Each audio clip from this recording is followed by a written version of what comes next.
Signs of ending all around us, darkness, death, and winter days shroud our lives in fear and sadness, numbing mouths that long to praise.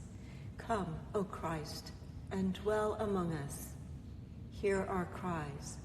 Come set us free.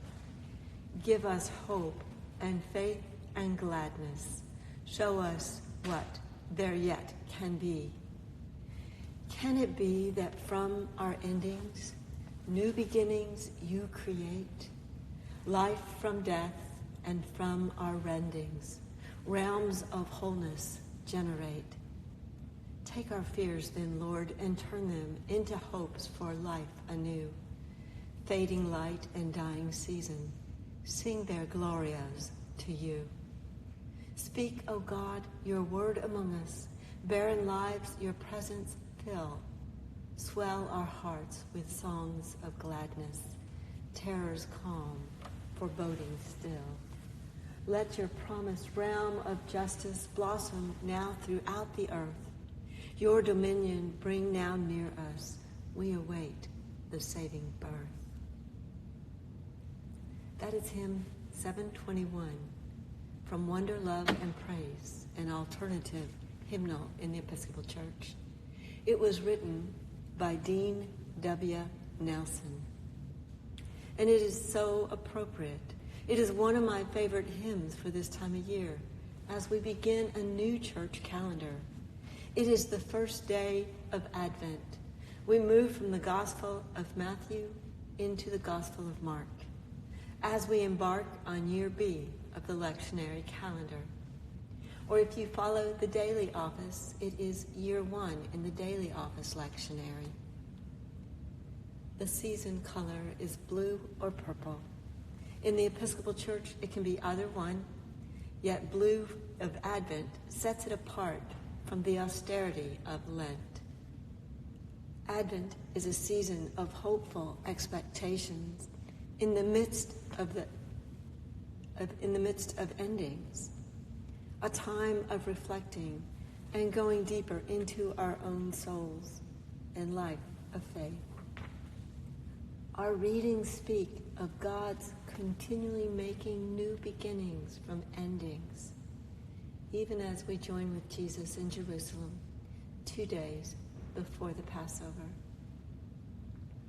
Jesus is offering a vision of a time to come, depicting events at the end of the world as it is known, and yet hope prevails.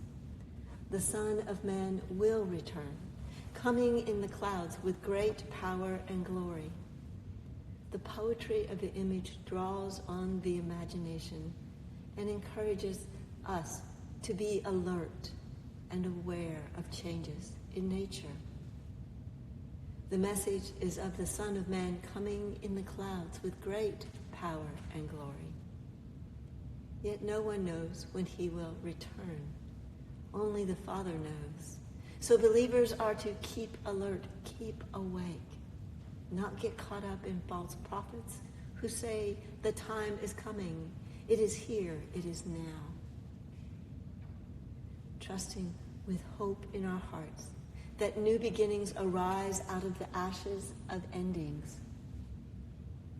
It is challenging to live with the uncertainty of the world that we live in, while nurturing assurance in our own hearts that the end will come, and in such a glorious way that we are to continue to look forward with expectation. Just as a farmer lays his field fallow to rest for the winter, plowing under the remnants of this year's crop to nurture the soil for next year's crop as it breaks down, providing elements which will nurture new life. It is a hopeful process. Or a star implodes, creating a supernova, which becomes a nursery for new galaxies, stars, and planets to be born. We see the circle of life all around us in the winter, signs of ending, and yet we trust that soon new life will emerge as the earth turns and winter becomes spring. Light returns, and buds and shoots emerge. Or we watch the birds, tending to them, giving them seed in the middle of winter, in hope of observing their mating rituals, their nest building, and waiting with eager expectation. We hope to see and hear new baby chicks hatch into life. We, like nature, are to live into the day, the potential of this moment, to live a life of faith, of nurture, of God's creation, of God's people. Jesus' followers have been waiting, hoping, trusting in God for a couple thousand years now. And we have much to celebrate in this wonderful world. I think Louis Armstrong had it right. This is a wonderful world, and there is so much in everyday living that depicts the life and the joy and the glory of God and love.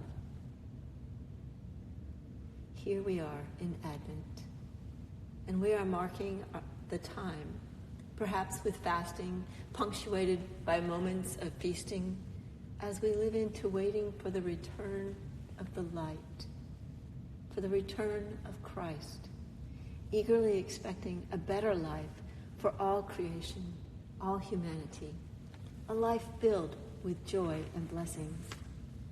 In the meantime, we are not to become complacent, because it has been 2,000 years, and Advent invites us to wait with that eager expectation, even impatience, for the return of Christ, as the babe in the manger,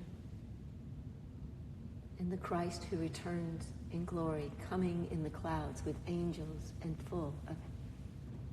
fullness of heaven.